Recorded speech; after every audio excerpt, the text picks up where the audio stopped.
आंदोलन में उतरेंगी। मगध राज्य में हर नागरिक को प्रत्याशी बनकर पधारने का आमंत्रण है।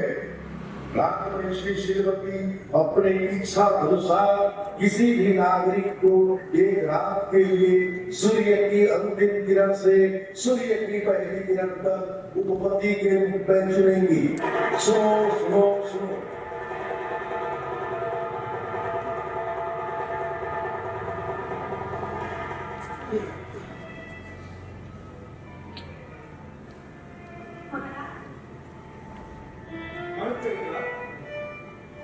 तुम यहाँ क्यों चले आए? इसकी बर्दाश्त नहीं होता वैसी बात। इसलिए तुम्हारे जैसा सदाबहार तो किसी तरह नहीं। कपड़ों का विशेषक कौन बनाएगा?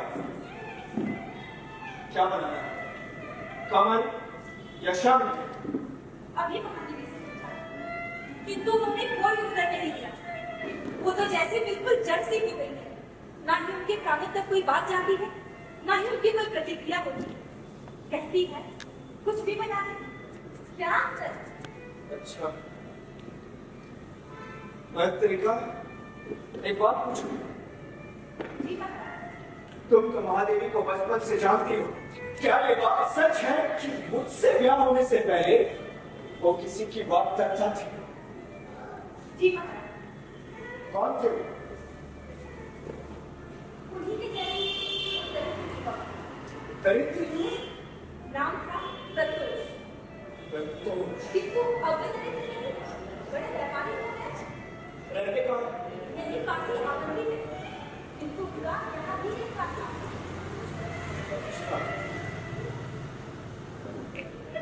महत्रिका, मैं तनिक उद्यान से होकर आता।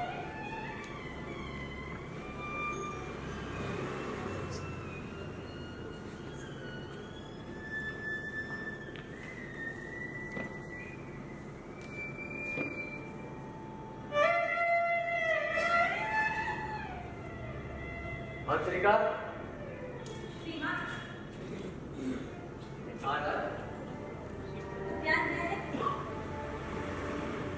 तबीयत कैसी है? मैंने निवारण तक नहीं दिया। और महादेवी? महादेवी पिछले 6 रातों की तरह कल रात भी नहीं, बस शयन पर करवटें बदल दी। उन्हें तैयार किया गया? जी श्रीमान, अमृतों का स्नान हो चुका है, बस श्रृंगार चल रहा है। जयमाला की पूजा से? जी महोदय। महत्रिका, आज सारी रात तुम महाराज के साथ रहे। उनका मन बहुत अस्थिर, कहीं कुछ हाँ महत्रिका, करना है।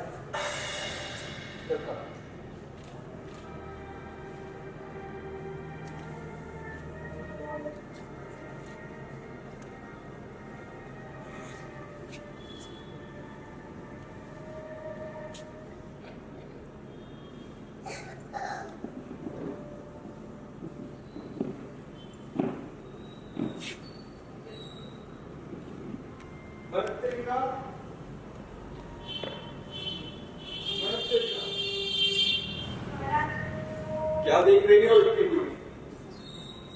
देख रही हूँ नीचे उस मंडप की। कैसा बना है? बहुत ही कल्पनाशील। बहुत ही कल्पनाशील। जिन व्यक्तियों की नियुक्ति अमात्य परिषद से हुई है, वे तो अपने कामों में बड़े कल्पनाशील हो गए, लेकिन मुझे ये समझ में नहीं आ रहा कि राजप्रसाद के कर्मचारियों को क्या हो गया। कोई ढूंढी हुई तुम्हारा? अरे ध्यान में देख, तो वाटिका की ऊपरी किनारे पर हल्की सिंचाई चल रही है। अनेक चारियों में जल नहीं दिया गया, कई सिंकुमार पौधों के आसपास की घास नहीं उखाड़ी गई। अगर यहाँ देखता हूँ तो नदिया में मछलियाँ और चषक पे फूल की तह, ताकि मैं चित्रकारी कर सकूँ।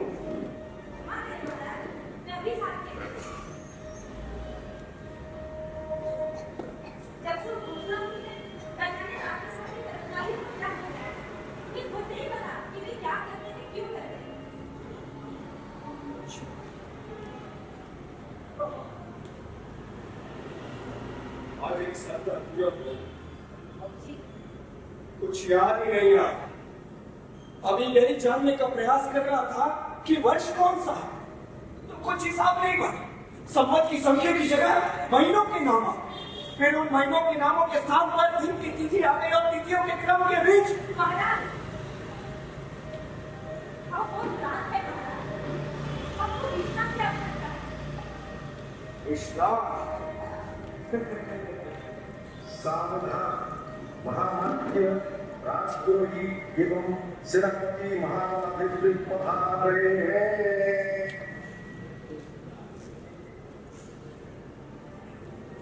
तो आप लोग ओकाक के स्वामी भक्त त्रिमूर्ति कहिए, अब क्या? महाराज हम कैसे आपको अपनी निष्ठता का विश्वास दिलाएं? महाराज, हम जो कुछ भी कह रहे हैं केवल राज्य के हित के लिए कह रहे हैं। इसके अतिरिक्त का कोई भावना नहीं है। इसमें कौन संदेह? महाराज आप अच्छी तरह जानते हैं मल्लराज की परंपरा कि शासन काल के 5 वर्ष पूरे होते ही उत्तराधिकारी की घोषणा कर दी जाती है। आपके ब्याह और सिंहासन आरोहण को 5 वर्ष गुजर चुके हैं महाराज, लेकिन अभी तक कोई संतान नहीं। महाराज, और आपके 1 मास तक सैयाग्रस्त रहने के कारण प्रजा के मन में डर सा समा गया है। क्या मुझे देख के कोई ये कह सकता है कि मेरे जीवन के अब थोड़े ही दिन रह गए हो?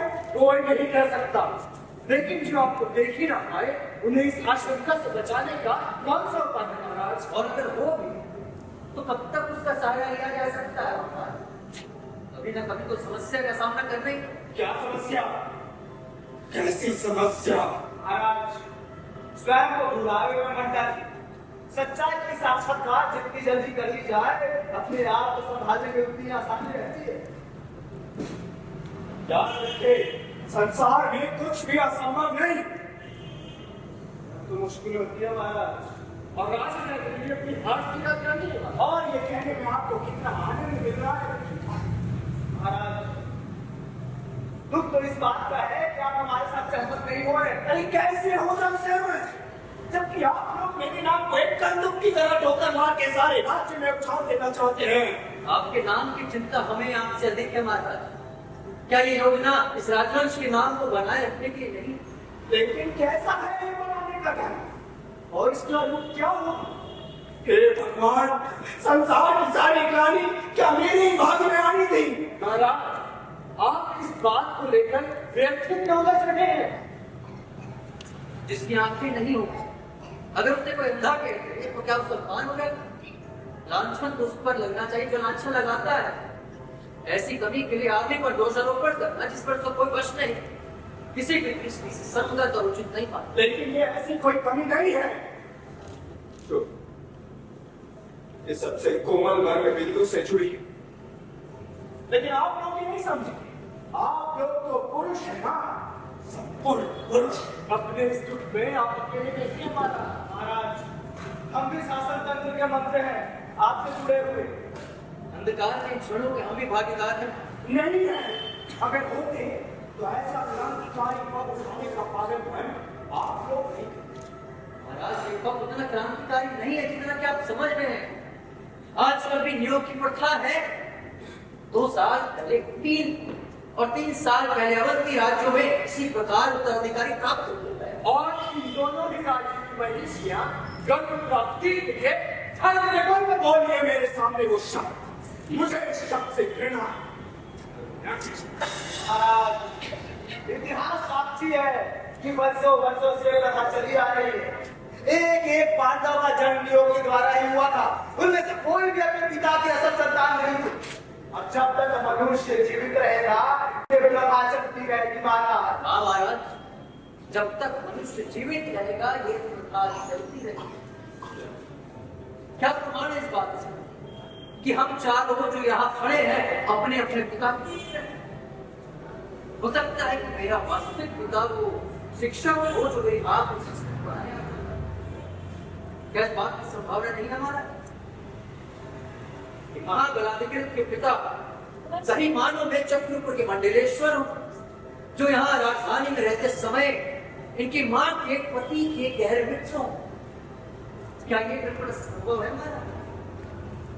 ब्याह के 1 दिन पहले राजपुरोहित की मां ने आवेग के बहुत ही उन्मादी क्षणों में अपने प्रेमी के आगे समर्पण कर दिया। योग का कारण दूसरा हो सकता है और योग का रूप दूसरा हो सकता है, कहीं छुपे होता है, कहीं होगा। लेकिन मुझे ये किसी भी प्रकार में स्वीकार नहीं। मैं नहीं चाहता कि मेरा वंश हमेशा के लिए लज्जाजनक उदाहरण बने। आज से सैकड़ों वर्षों बाद लोग इस घिनौनी आदत के साथ इस बात को दोहराएं कि मन राज्य का शासक होगा और उसकी पत्नी गर्भ धारण के लिए मार गई थी। इसमें इच्छा निच्छा कहीं नहीं आती महाराज। अंगुत्तर की काय में एक सीधा साधा प्रश्न पूछा गया कि राजा का राजा कौन है, और उत्तर भी वहीं पर धन। तो अपने धर्म की शिक्षा मुझे अब आप लोगों से लेनी होगी। मत भूलिए महाराज, राज्याभिषेक के समय में आपने नेत्रीय ब्राह्मण की कौन सी शपथ ली थी? महाराज, आपने कहा था कि जिस रात को मेरा जन्म हुआ और जिस रात को मेरी मृत्यु होगी, इन दोनों के बीच संतति, धन, आयु यह सब नष्ट हो जाए अगर मैं प्रजा से द्रोह करूं। लेकिन मैंने प्रजा से ऐसा कौन सा द्रोह कर दिया? आप अपने धर्म का पालन नहीं करना चाहते महाराज, अपने संज्ञा को सार्थक नहीं बनाना चाहते। राजा वो जो प्रजा के अंदर करे। राजा की परिभाषा क्या होती है ये मैं अच्छी तरह से जानता हूँ। महाराज जब जानते हैं तो ऐसा आचरण क्यों नहीं करते? महाराज, प्रजा को उत्तराधिकारी क्यों नहीं देना चाहते? लेकिन ऐसा कौन सा संकट आ पड़ा है जो आप लोग एक ही बात की रट लगाए हुए हैं? इसका मतलब ये हुआ कि आप गुप्तचरों की बातों पर ध्यान नहीं दे रहे महाराज। क्या मैंने आपकी सेवा में ये सूचना नहीं पहुंचाई थी कि इस और केतु और उस और वल्लभ राज के शासकों ने आपस में षड्यंत्र किया है कि मल्ल राज पर आक्रमण करे और हमारी सारी धन संपत्ति को लूट ले? लेकिन ये तब की बात है जब मैं रोगग्रस्त था। अरे अब तो मैं बिल्कुल। लेकिन राजधानी के बाहर कितने लोग जानते हैं कि आप पूरी तरह रोग है? क्या गुप्तचर एक के बाद एक लगातार इस सूचना लेकर नहीं आ रहे हैं कि मल्ल राज्य के कोने कोने में ऐसी चर्चाएं फैली हुई है कि महाराज प्रताप का ध्यान हो गया है और उनके नाम पर राजपुरोहित और महाबलाधिकारी शासन चला रहे हैं। महाराज, क्या ऐसा नहीं हो सकता कि जानबूझकर या अनजाने से ये दोनों पड़ोसी राज्य हमारे ऊपर आक्रमण करें? अगर ऐसा हुआ तो हम उनका सामना करके वीर गति को प्राप्त करेंगे और हमारे साथ आप तीनों भी। और हमारे राज क्या होगा महाराज? मल्ल राज्य का कोई बचा कुचा महत्वकांक्षी के सामंत राजसन पर बैठ जाए, यही ना? और अगर आप लोगों के इच्छा अनुसार इस राज्य को एक उत्तराधिकारी मिल गया तो क्या होगा? तो प्रजा और सेना का मनोबल बढ़ेगा महाराज। और हमारे शत्रु अपने कुचक्रों में हतोत्साहित होंगे महाराज। उत्तराधिकारी की घोषणा सही मानों में किस बात की घोषणा है? एक परंपरा के बने रहने जो एक और सामान्य नागरिक को ये विश्वास दिलाती है कि उसका जीवन सहज रूप से चलता रहे और दूसरी ओर किसी भी तरह की शंका, महत्वाकांक्षा, षड्यंत्रों को मिटा दे। शांति और निश्चय टेढ़ी मेढ़ी गलियों से होकर मल्ल राज्य को विकास के रास्ते पर हमें भी मल्ल राज्य के विकास की चिंता है। ये हिदाई केवल आप लोगों को नहीं दी गई। लेकिन जब ठेकेदार अपने आप के सम्मान को ठेस पहुंचने के डर से दायित्व नहीं निभाना चाहता होता तो क्या करें? चुपचाप खड़े देखते रहे कि राज्य धीरे भारी संकटों में गिरा, सहस्त्रों नागरिकों का जीवन एक अंधे मोड़ पर आकर ठहर गया। एक पूरे का पूरा राज्य, सारी व्यवस्था, अनेक अनेक पीढ़ियों का संघर्ष, परिश्रम और निर्माण केवल एक पुरुष के अफवाह की डर से आपके परिषद को सुविदित नाम से पुकारा जाता है। लेकिन मुझे लगता है कि वास्तव में इसकी संज्ञा तो विनित होनी चाहिए। ये केवल आपकी प्रतिक्रिया नहीं है माता। प्रियदर्शी अशोक को भी ऐसा ही लगा हो जब वो बौद्ध संघ को इच्छा अनुसार धन नहीं दे सके। महाक्षत्रप रुद्रद्रामा ने भी यही सोचा होगा जब वो सुदर्शन सरोवर के संस्कार के लिए मनमानी राशि पानी में नहीं फेंक सके। आप ये क्यों नहीं कहना चाहते कि आप अपनी अमात्य परिषद की शक्ति का प्रदर्शन करना चाहते हैं? मुझे एक उदाहरण बनाकर स्वयं एक उदाहरण बनना चाहते हैं आप? जैसे अजातशत्रु के मंत्री वशिकार, उद्योग के मंत्री योगेंद्रायण और चंद्रगुप्त के महामंत्री चाणक्य।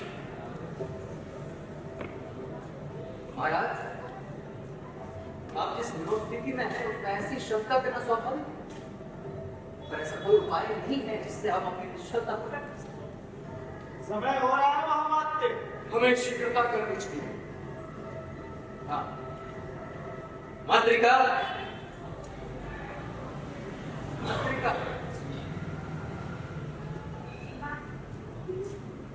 राजनीति तैयार है। ठीक है। उनकी सेवा में सूचना दो कि समय हो गया।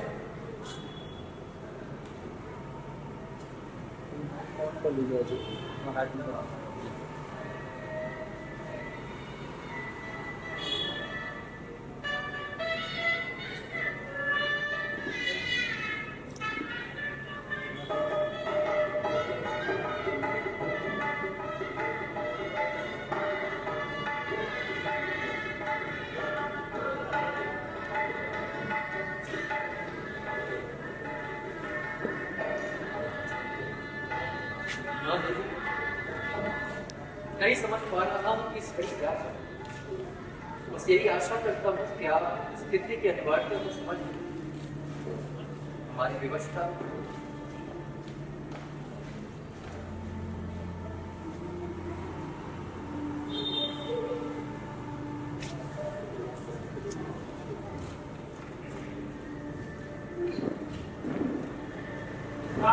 को जयमाला दे दीजिए महाराज।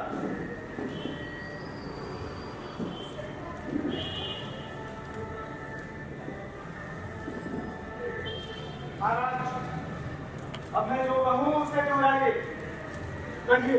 मैं मल्ल राज्य का शासक और आपका पति होगा।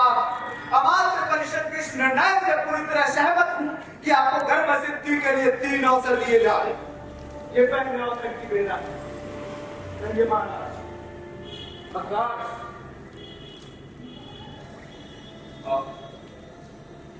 ठीक है, आगे बोलिएगा। आगे महाराज।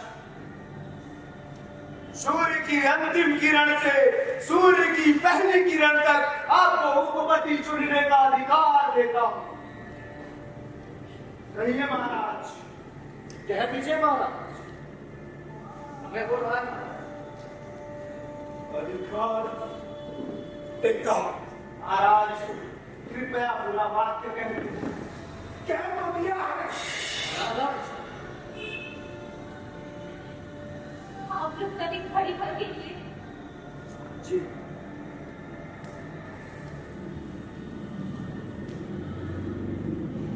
मातृका,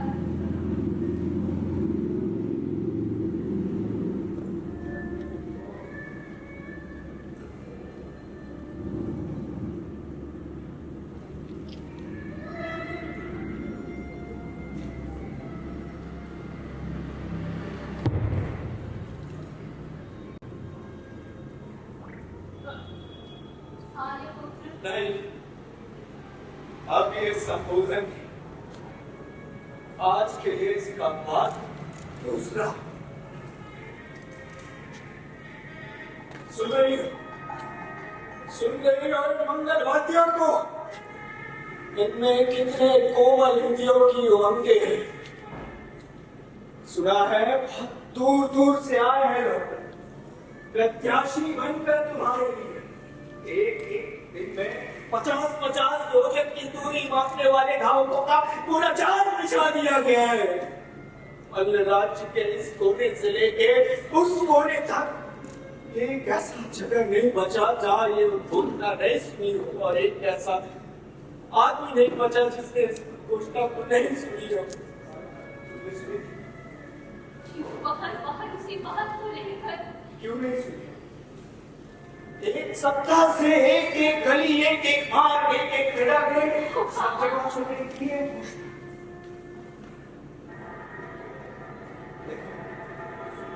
कैसे हो रहा है सुनो सुनो सुनो। श्रीमती, आप संध्या धर्मवती बनकर राजप्रांगण में निकलेंगी। मल्ल राज्य के हर नागरिक को तुम्हें मालूम है? प्रधान तुम्हें मालूम है न्यायालय किसने तैयार किया है? उससे एक भयंकर भूल। मैं कल ही अमात्य परिषद में यह प्रस्ताव रखूंगा कि उसे निकाल बाहर किया जाए। नागरिक, किसी भी नागरिक, अरे नागरिक तो शिखंडी भी था। क्या होना चाहिए? पुरुष। नहीं, पुरुष तो मैं भी हूं। क्या होना चाहिए? उन सत्व वाला पुरुष। हाँ, यही होना चाहिए। यही होना चाहिए ना, उन सत्व वाला पुरुष। सही कह रहा हूं ना? यही होना चाहिए ना? संभालो अपने आप को। ये परीक्षा की घड़ी है। हाँ, एक परीक्षा की घड़ी। मेरे आत्म सम्मान की परीक्षा की घड़ी, मेरे सहनशीलता की परीक्षा की घड़ी। तुम इसमें अकेले नहीं हो, मैं भी तुम्हारे साथ हूँ। हाँ, तुम भी हो ना मेरे साथ। तभी तो एक सप्ताह से तुम्हारे दर्शन तक नहीं हुए। कैसे तुम्हारे सामने आ सकती थी होता? मुझे खुद तो तैयार करना था।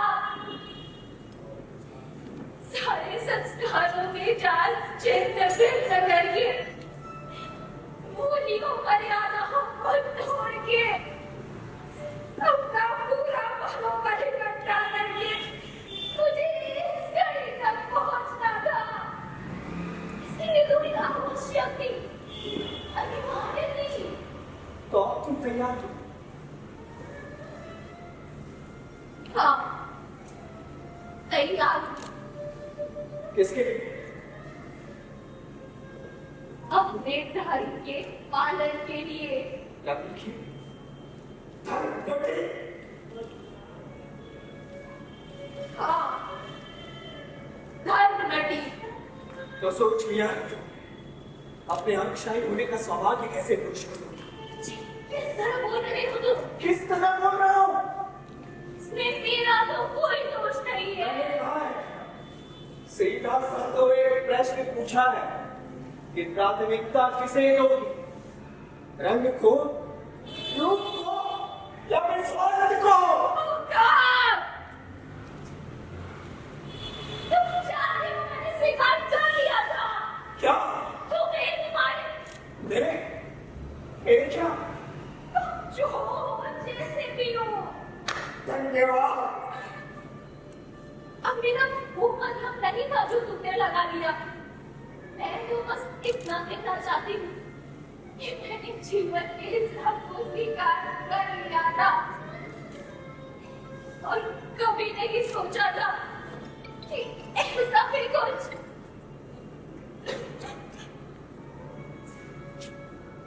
देखो, समझने का प्रयास करो। आज की बात हम दोनों एक ही संग्राम की योद्धा है। बस हमारी चुनौतियां अलग है, हमारा क्षेत्र अलग है। नहीं नहीं नहीं, और अंतर है दोनों में। कोई अंतर नहीं है। तुम यहाँ सारी रात जागोगे और मैं वहाँ सारी रात जागूंगी। वही महान राजा और रानी, वही चिंता घबराहट। क्यों? घबराहट क्यों? जिसी बातें कर रहे हो तुम्हें नहीं पता कि हम सब उनकी मुझ जैसी स्त्री के लिए क्या विशेषण देते हैं तुम्हारे कभी जन सूर्य स्पर्शा। सूर्य की किरणों ने भी जिसका स्पर्श ना किया हो वही स्त्री आधारों में जयमाला लिए रात प्रांगण में उठेगी। दृष्टियों का खेल बनेगी और एक रात के लिए किसी पुरुष के साथ चली जाएगी जिसे उसने कभी नहीं देखा, जिसके विषय में वो कुछ भी नहीं जानती। उसे अपना शरीर समर्पित कर देगी, अपना रूप, अपना यौवन, अपना कौमार्य। एक कौमार्य का जितना दुख तुम्हें है उतना ही मुझे भी है। क्या उसको बहुत समझ में आता? हर बात को और सूर्य काले रोज मेरा अभी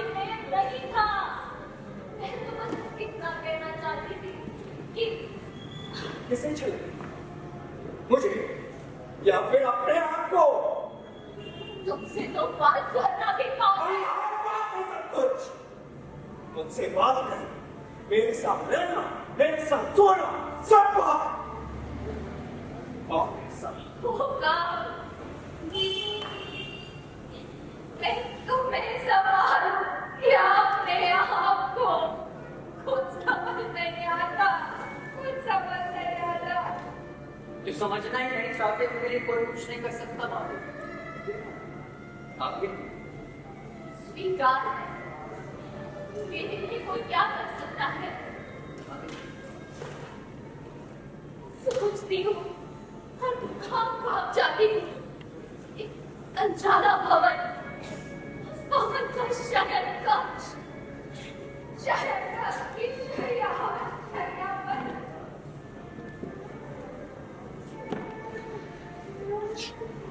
कैसे होगी मनोबल की जितनी प्रशंसा की जाए उतनी कम है। दीदी आप क्या कह रही हैं? बिल्कुल ठीक ही तो कह रही हूँ। पहली ही और उसी के सबसे ज्यादा कैसा पर इकट्ठा की चरम सीमा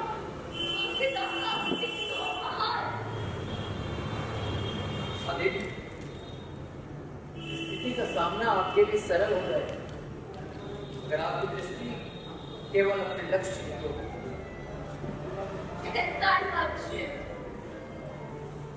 अर्जुन ने द्रोणाचार्य से कहा था कि मुझे मछली की केवल दाई आंख दिखाई दे रही।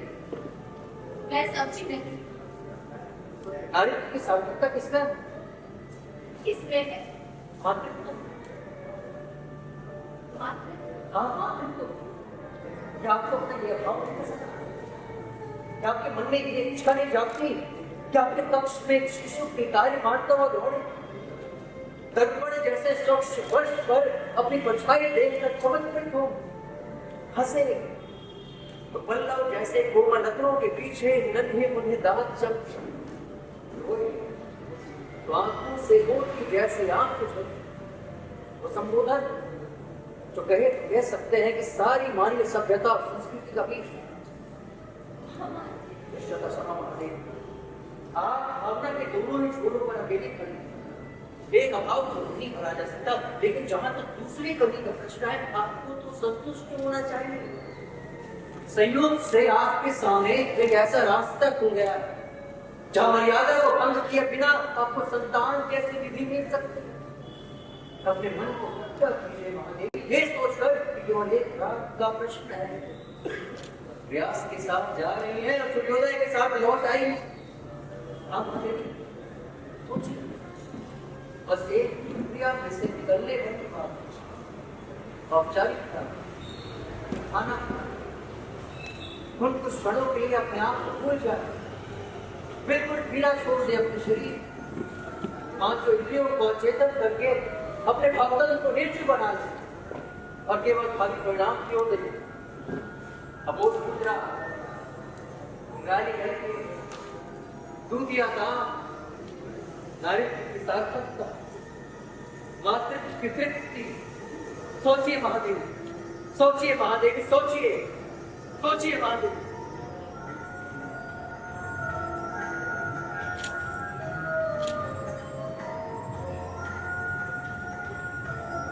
महात्रिका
करीब देखो तो क्या हो रहा है।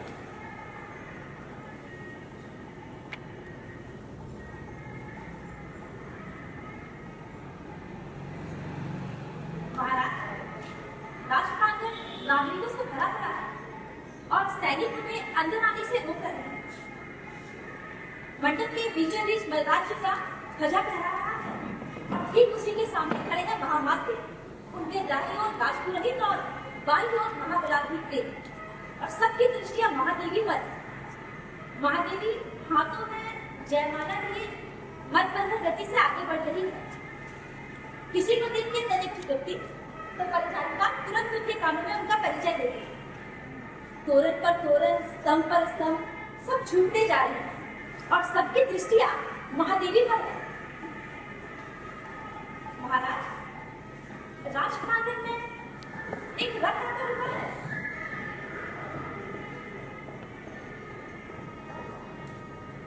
उसमें से एक व्यक्ति उतरा, वो मंडप के लिए उड़ा रहा है। नागरिकों के समूह को चीरता हुआ वो भीतर चला आ रहा है। राजपुरोहित, महामात्य, बलाधिकृत इत्यादि सभी ये जानने का प्रयास कर रहे हैं कि बात क्या है। वो तो और पास आ गया है और मैं उस व्यक्ति को पहचान पा रही हूँ। कौन है? आर्य प्रदोष। प्रदोष? हाँ, महादेवी ने जयमाला आर्य प्रदोष के गले में डाल दी।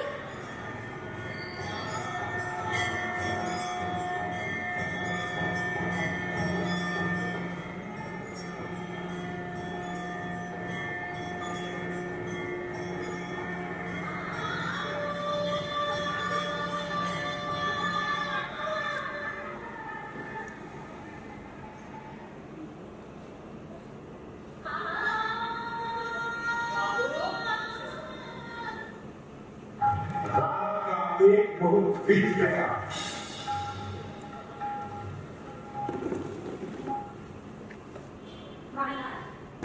रात में बहुत बीत गया। एक मुहूर्त अभी तक केवल है, यानी कि घटिका में केवल 2 बार चली, केवल 2 बार बनी थी। नहीं, अवश्य कहीं कोई प्रमाद हुआ। समय सूचकों को तुरंत यहाँ बुलाओ। कहीं कोई त्रुटि नहीं हुई है महाराज। अभी रात बीती ही कितनी है, आप स्वयं आकर देखें। पश्चिमी आकाश में अभी भी लालिमा की कुछ छींटे दिखाई पड़ रही हैं। अच्छा, और इतनी देर में मैंने जैसे अपना पूरा जीवन नए सिरे से जी लिया।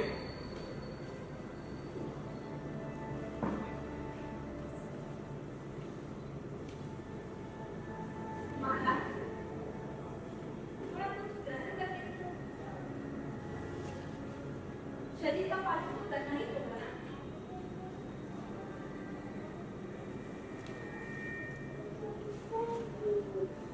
महाराज, अगर कुछ ग्रहण नहीं करना चाहते तो कम से कम विश्राम ही कर लीजिए। नींद आ जाएगी तो नहीं, पत्रिका आज की रात मुझे मृत्यु मिली है। तुम जाओ अपने पति के पास, मेरे लिए चोटी रक्ता से बची।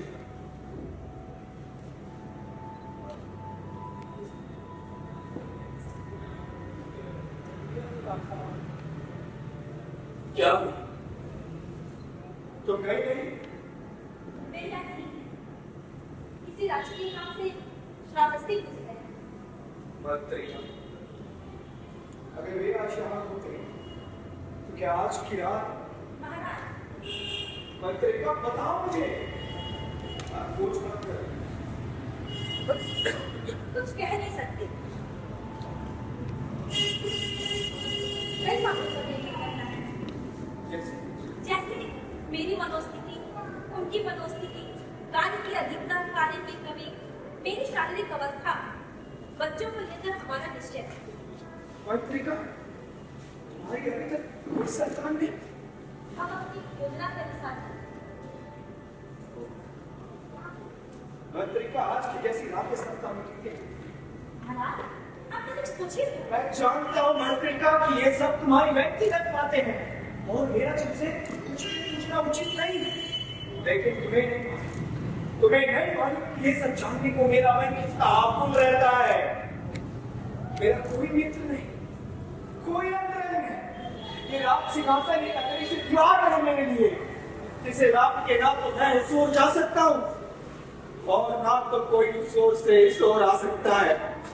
मैं किससे बातों हो गया, किससे पूछूं? इसलिए पत्रिका मुझे बताओ, संतोष न पड़े। शारीरिक संबंधों की संख्या का कोई सामान्य नियम नहीं होता, वह तो दंपति विशेष के अनुसार बदलती है। और जहाँ तक हमारी बात है, यहाँ तो कहते हैं कि ये संख्या अधिक है, बाद में ही कम, सप्ताह में प्राय 3 बार। पहल कौन करता है? स्वाभाविक है, पति। तुमने कभी देखी? ठीक, और जब की तो पति ने पहले छेड़ा।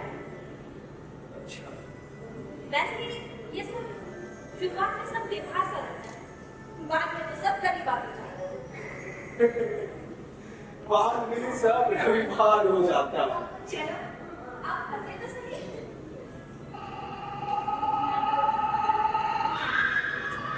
कैसी कौन है? जगन्नाथ पक्षी है हमारा। महादेवी के हाथों में नाक का दस्ता ही मिला ना, इसलिए व्याकुल हो रहा है।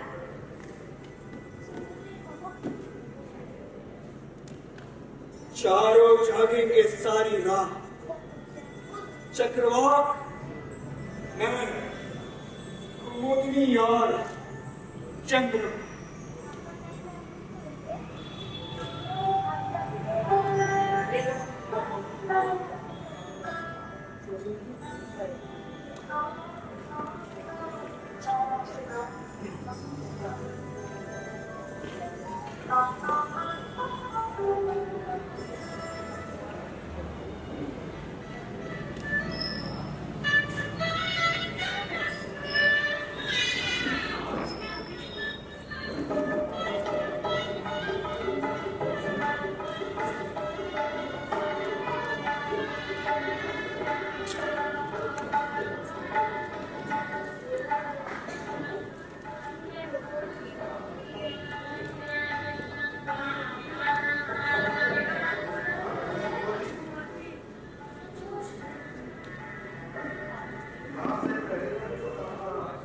क्या? नहीं,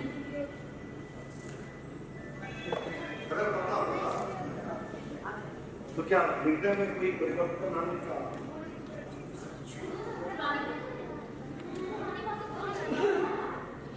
अपने विषय में बताओ। सुना है बड़े संपन्न व्यापारी होते हैं।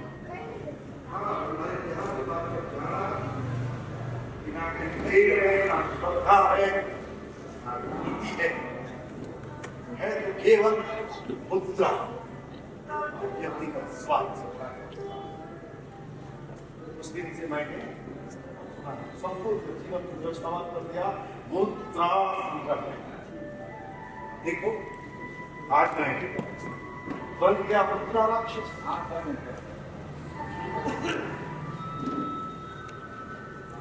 तुम सुखी हो? मैंने तुमसे चलो सुखी हो। भाई लोग सब कुछ नहीं देता, अब जो नहीं मिलता वो मुद्रा संकट। प्रदोष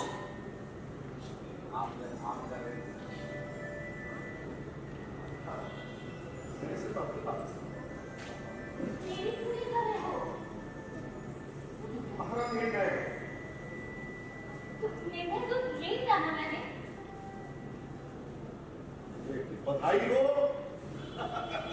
इस तरह क्यों बोल रहे हो? किस तरह बोल रहा हो? मुझे तो लगता था कि तुम प्रसन्न होगे। किस लिए? जो कुछ हो रहा है उसके लिए। शायद तुम नहीं जानते, विवाह के पश्चात भी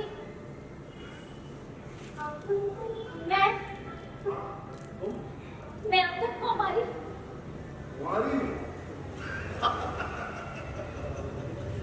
तो तुम सोचते हो कि तुम्हारी कुमारी में अभी तक मेरी रुचि है? मैं मानती हूँ प्रदोष कि मैं तुम्हारी अपराधी नहीं हूँ, मगर ये सब प्रतिकार नहीं हो सकता क्या? उस लेकिन उससे भी खूबसूरत और सुंदर और एक पत्रिका हो सकती तू क्या? कि तुम जिस तरह यहाँ आई हो वैसे चली जाओ और मैं तुम्हारा स्वस्थ न करूं। नहीं, तुम मुझे इतना कठोर दंड नहीं दे सकते। मेरे साथ इतना बड़ा न्याय नहीं कर और सकते। तुमने जो मेरे साथ अन्याय किया था उसका क्या? नहीं जानते प्रभु, मैंने कितनी यातनाएं सही है। जो यात्राएं मैंने इसलिए किए तुम्हारे लिए उसके बारे में कभी कल्पना की है?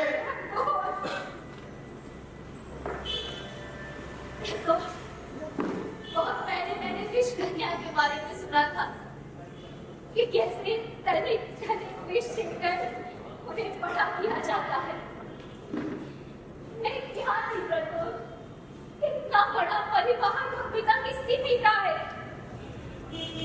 अभाव, वंचना, दुख, दरिद्रता, दूसरों के लिए आक्रोश, अपनों से क्रोध, स्वयं से घृणा।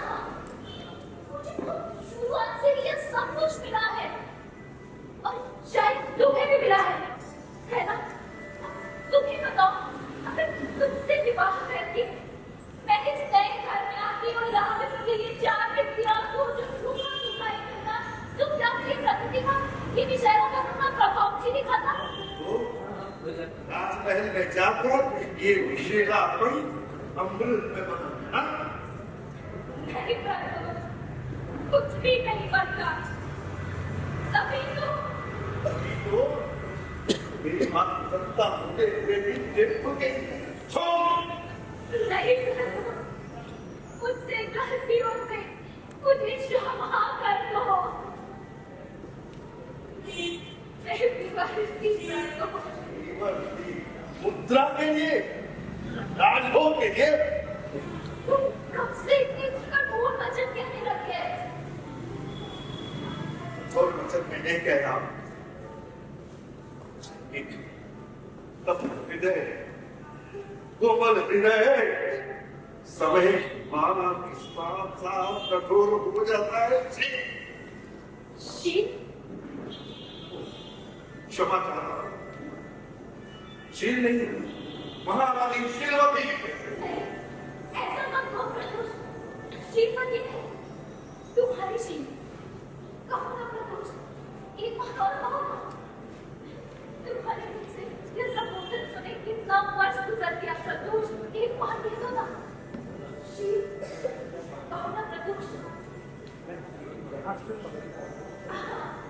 मैं मानती हूँ कि भले ही मेरा विवाह किसी और से हुआ, पर मैं आज भी सिर्फ तुम्हारी शील हूँ। हाँ, सच मेरी शील। हाँ, तुम्हारी शील। शील। कितना अनोखा सा है तुम्हारा स्पर्श, कितना अच्छी बात। तुम होश में देखो, अभी तक मेरे त्वचा पर स्पर्श कर रही है।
कितना सन्नाटा है बाहर, दिन में कितनी गति, कैसा प्रवाह और रात में कितना मौन हो जाता है। यहाँ वहाँ चमकते हुए प्रकाश बिंदु और सड़क पर कभी किसी रंग किया गोलों के तांबे।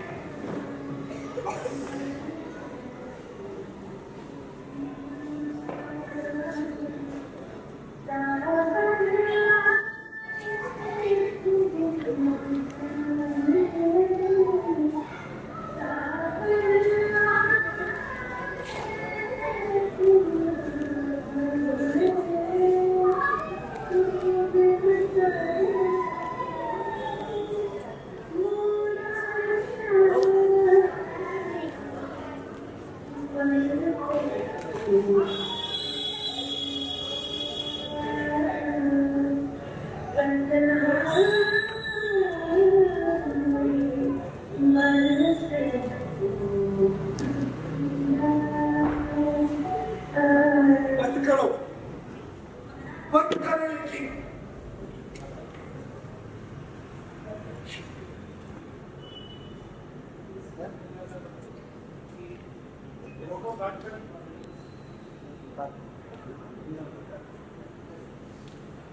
महाराज, कैसे आप प्रधान नाचो क्या?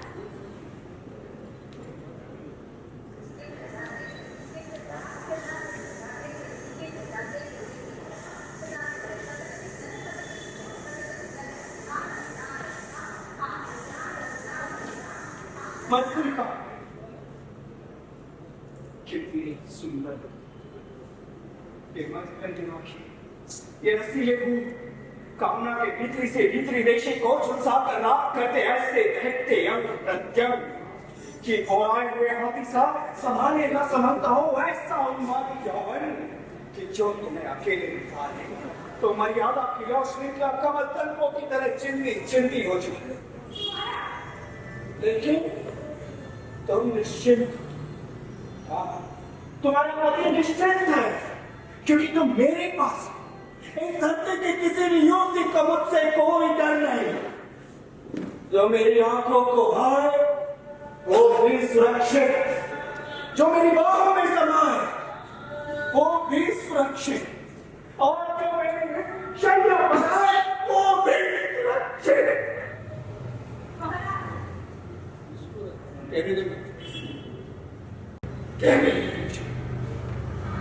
साथियों, बचपन में आदत थका देखा मैं गुरुकुल में था और अमात्य परिषद मेरे नाम पे शासन चला रहा था। वयस्क होते ही राजधानी बुलाएगी, राज्याभिषेक, ब्याह की तैयारी और ब्याह निश्चित हो गया। तभी राजपुरोहित ने कहा, हमारे ग्रह बहुत ही प्रबल है, किसी भी राजपुरोहिता की कुंडली तुमसे नहीं मिल रही और जिसकी मिल रही है वो एक दरिद्र घर की युवती। ब्याह निश्चित और उस दिन पास गया तब मैं और नहीं छिपा सका। मैंने राजवैद्य से कहा कि मैं अपनी युवती की कल्पना करता हूँ और मुझे कुछ नहीं होगा। उन्होंने मेरी परीक्षा, शायद कोई मनोवैज्ञानिक ग्रंथि थी।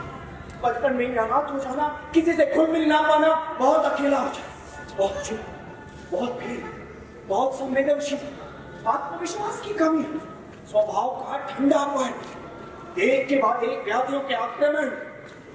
राजवैद्य ने कहा, तुम्हारे लिए हर एक रोग का निदान ब्याह, पत्नी से अच्छा उपचार दूसरा तुम्हारे लिए हो ही नहीं सकता। वो सुंदरी बनके तुम्हारा साथ देगी, मित्र बन के काम काज में सम्मति देगी, माँ की ममता, प्रेयसी का प्रेम रहन जैसे सारे अभाव पूरे होंगे। और जब शैया पर आओगे तब वो मनोवैज्ञानिक घड़ी आएगी जब कामना की पूरी ऊष्मा के साथ नारित्व पुरुषत्व का आवाहन करें और उस मनोवैज्ञानिक क्षण में अपने आप और फिर मेरा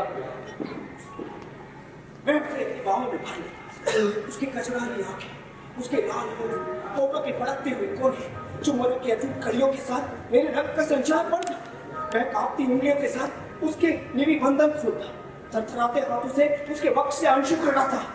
उसका युवा शरीर, उसका नग्न शरीर, उत्तेजित सांसों के साथ मैं उसकी उभारों को चूमता।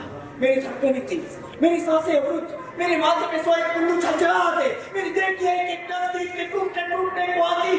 क्या आगे क्या होता है इसके बाद? मैं बार बार पूछता अपने शरीर से कि क्या होता है इसके बाद। अपने नसों की जाल से, अपने शरीर की गर्मी से, अपने यौवन से, अपने पुरुषत्व से, और के रूप में मेरे आंखों के आगे छा जाता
सब कुछ बदल जाता है अधिकार के साथ।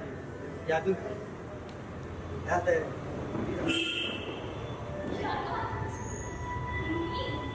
और मुझे आज की रात तो मुझे मृत्यु भी नहीं आएगी।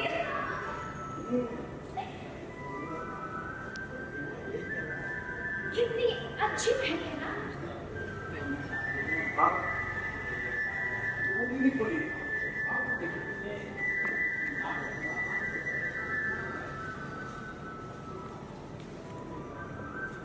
पूरे चंद्रमा की रात है ना। चंद्रमा की रात है।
सुनो, जरा ये मंगलसूत्र दिखा दोगे?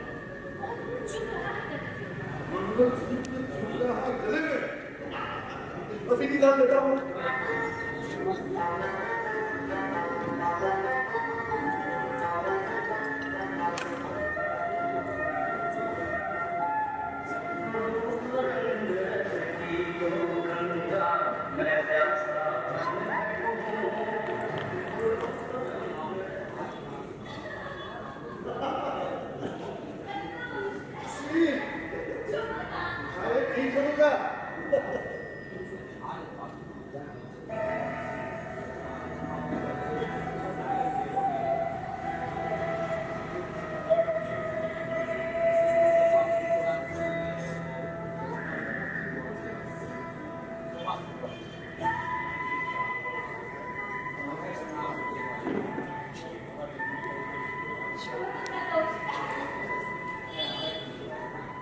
प्रकाश, हाँ प्रकाश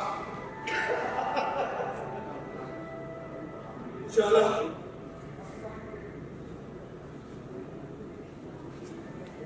उजाला तो बीत गई ना।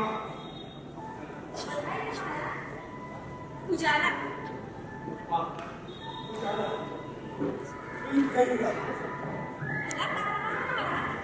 और आगे आगे लड़का बंदूक के एक सैनिक राजवंशी बता देंगे राजवंशी बता रही है।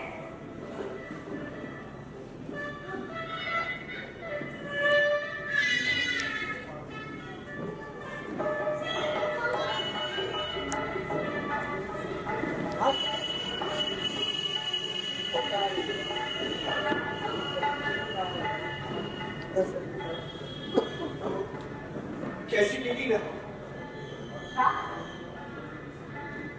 पता नहीं चला कि कब सुबह हो गई।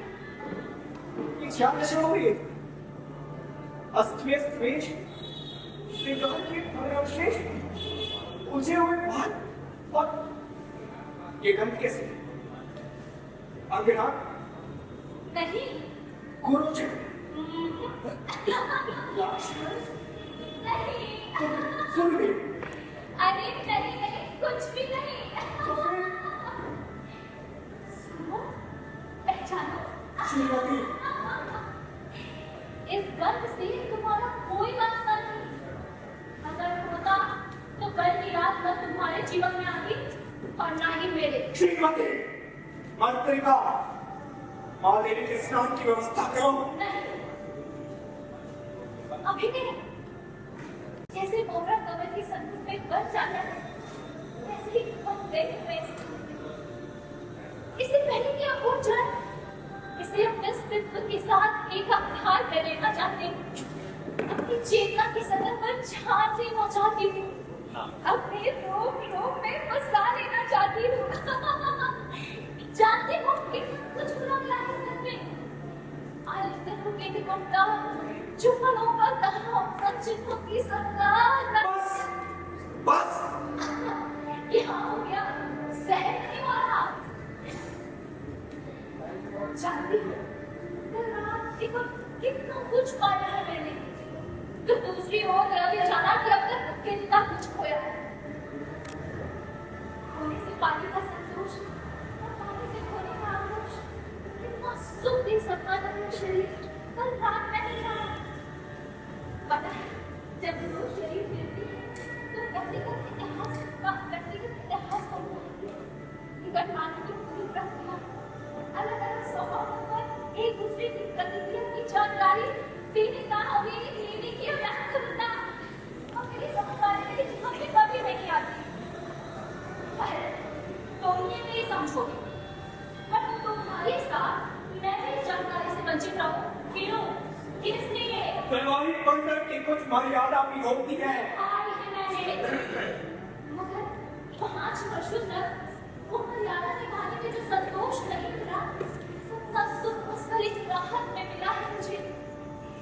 उसके बस एक स्पर्श से और उनका कार्य हुआ जो इतने दिनों तक इस शरीर में दबा। जानती, बड़ा अनुभवी है, जानता है कि कब कहाँ क्या और कैसे करना है। श्रीमती, अरे क्या करूं मैं, बड़े करने की तरह चलती जा रही हूँ। इतना रोमांच, इतना सुख करना, कितनी बड़ी क्रांति आई है मेरे जीवन में। मैं अपने रास्ते से कुछ छुड़ाना चाहती हूँ, अपने अनुभव किसी से बांटना चाहती हूँ। तुमसे कहूँ क्या? तुमसे कहूँ, तुमसे कहूँ, किससे कहूँ मैं? महामात्य राजद्रोही एवं सेनापति महाबलाधिकृत पधार रहे हैं। कहिए महामाती, कैसे बीती आपकी रात? जाइए मत, बताइए बताइए। आपकी पत्नी के चलने को तो कभी न किया होती चाह। आप अवश्य कुछ करके देते, मगर शयन कक्ष में पाँव रखते अवश्य बदल जाते होंगे। माँ देवी, मर्यादा का उल्लंघन मत कीजिए। मर्यादा कितना पुराना हो गया आप सबका शब्द भंडार। बार बार मर्यादा। महादेवी राजपुरोहित, ऐसे राजपुरोहित विरुद्ध इनसे कुछ कहना गया, मगर हाल ही में इस चंचल नैना मेरे कानों में कुछ कह रही थी कि अपनी एक दासी के साथ इनके कुछ धार्मिक संबंध है। महादेवी आप उससे लाज छोड़ आ रही है, विरुद्ध है। बहुत लज्जा की बात है। ये बातें आपको शोभा देती नहीं ना? शोभा नहीं देती? यौवन को क्या शोभा देता है? आप ही बता दीजिए। आप कोई युवा है, शक्तिशाली सेनानी है, आप ही बता दीजिए कि कैसा रहा आपका राज्य संग्राम अपनी पत्नी के साथ। श्री कपूर को विचार किया है श्रीमान, पूरे 5 वर्षों तक किया है। 1, 2, 3, 4, 5 पूरे 5 वर्षों तक किया है। आप लोग स्थिति को और तो स्वीकार क्यों नहीं कर लेते? कि राहत की कुछ वही तो घटना होती है जब इंसान खुद को भूलकर सुख पा सकता है। अरे अब मैंने ऐसी कौन सी अनहोनी सी बात कह दी जो आप सब के चेहरे उतर गए? देवी, संसार में आचरण के कुछ नियम होते हैं जिसका उल्लंघन इस दृष्टि से नहीं होना चाहिए। इन खोखले शब्दों का जादू टूट चुका है। मर्यादा, धर्म, शील, वैवाहिक बंधन सब मिथ्या, सब आडंबर, सब पुस्तकीय। और मुझे पुस्तक नहीं जीना, मुझे जीवन जीना है। सुन लिया आप सबने, मुझे जीवन जीना है, जीवन। क्या तुम्हारा पुस्तक में इतना गहरा विरोध होता है माँ? खुदा ने मैं व्याहता स्त्री हूँ, अगर 5 वर्षों तक ये नहीं जान पाई कि पुरुष के स्पर्श में वो कौन सा सम्मान है जो। वैसे तो क्या परामर्श किया था आपने? जरा दोहराइए, दोहराइए महानाट्य। राजमहिषी क्या कहा कि आप उसे दोहराए? मैंने कहा था कि केवल अपने लक्ष्य के बारे में सोचिए। लक्ष्य? जब आप अपनी पत्नी के साथ सोते हैं तो क्या सोचते हैं? आत्म परिषद का चुनाव, सीमाओं की सुरक्षा, राजकोष की कमी। और आपकी पत्नी क्या सोचती है? उग्रादी हत्या, अबोध मुद्रा। अरे कितने मूर्ख विनाश, महामूर्ख और मूर्खों के सम्राट। शायद अच्छा ये क्या है आप सबको? कौन सी स्त्री है आपके संसार की जो घड़ियों में होने वाले संतान की कल्पना करवाती हो? नारदवती सार्थकता मातृत्व में नहीं है महामत, क्योंकि वो पुरुष के साथ सहयोगी सुख में। मातृत्व तो केवल एक गौण उत्पादन है। हाँ देवी, आप बहुत थकी हुई, अपने आप पे नहीं है। महादेवी आप विश्राम करें। पूरी रात जागी सज्जनों, पूरा दिन विश्राम ही तो करना है। हमें आज्ञा दीजिए। महादेवी हमारा परिषद बहुत बेचैनी से शुभ समाचार की प्रतीक्षा करेगी। पूरा मन नाराज प्रार्थना करेगा कि राज सिंहासन को उसका उत्तराधिकारी मिले। तनिक ठहरिए। महामात्य, राजपुरोहित, महापराक्रमी, महादेवी अमात्य परिषद का यह निर्णय था कि वह मुझे 3 अवसर दे। जी हाँ महादेवी।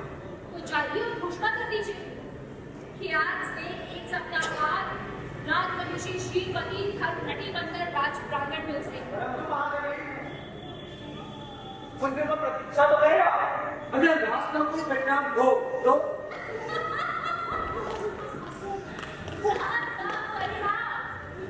सज्जनों, मैं आप सबको विश्वास दिलाती हूँ कि धर्म का कोई परिणाम नहीं होगा। मेरे मुंह पर मुझे निरोधक औषधि देगी। क्या निरोधक निरोधक औषधि और अगली बार फिर देखेंगे। राजमहिषी धर्मघटी बनकर गई थी और कामनटी बनकर लौटी है। पर ये तो आप लोगों की सरासर चाल है। चाल? जाल से निकलने की वैधानिक और जब ये वैधानिक रास्ता बंद हो जाएगा तब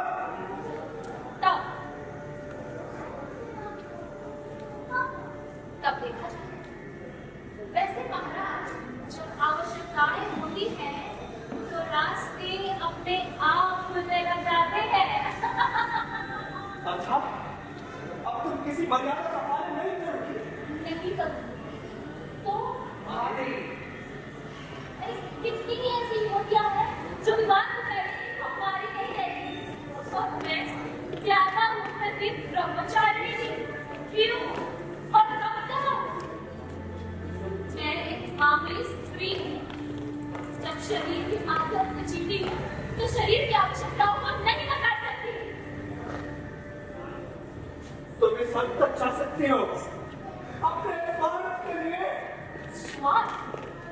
और तुम कितने कम मानती हो जो बिना सामर्थ्य के विवाह जैसा जगत निर्वाह कर सकते हो? राजलैट ने कहा कि जब पूरी उष्णा के साथ पत्नी तुम्हारा आवाहन करेगी तो उस मनों में क्या क्षण करेगी। मैं तुम्हारे केवल और शक्ति थी, केवल जगी थी, पर तुमने कभी नहीं सोचा कि अगर चिकित्सा बेकार है तो जीवन औषधि पर क्या असर पड़ेगा। ये शरीर कमाल मेरी पीड़ा का, ये विक्रिया, ये फुंकना अपनी शैया। तुम मेरे शरीर से कहा बिना प्रारंभ करते थे, रक्त कार्य से अपने पुरुषार्थों को जागृत करना चाहते थे। चुप्पनों से, आलिंगनों से, रक्षणों से, तत्प्रसासों से चेतना प्रयुक्त रहे। मेरी सांसें आऊं, मेरी धड़कनें तेज, मैं पूरी तरह तैयार और ये फलन तरह टूट पड़ने को और तेज भार की तरह बांध तोड़ देने को, भरे मेघों की तरह बरस पड़ने को, प्यासी धरती की तरह एक एक को खुद में समा लेने को। अब उस महत्ता में जब मैं एक चौथाई दूरी तय कर ली और मुड़ कर देखती तो तुम वहीं खड़े रहते, डरने, निस्तेज। तुमने कभी चाहता है कि हाथों वापस से याद ना हो उन्माद की दर्दता नहीं जान सकते। ऊष्मा के बाद सीख, गिरावट के बाद स्थिरता, खटपट के बाद सहजता, बिना किसी उपलब्धि के, बिना किसी प्राप्ति के, बिना किसी तृप्ति के।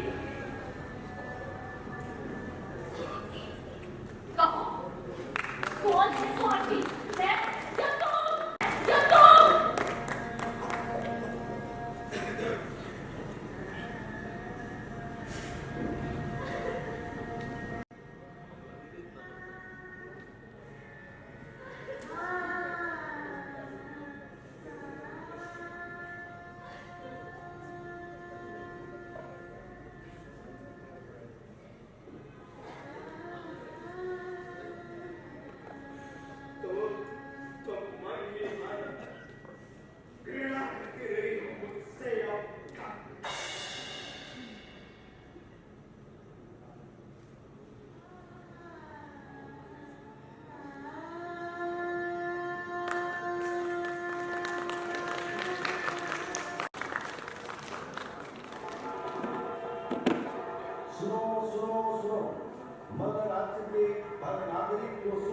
जाती है कि आज से ठीक एक सप्ताह बाद पूर्णमासी की संध्या रात में सुशीलवती धर्मवती भक्त राजप्रांगण में उतरेगी।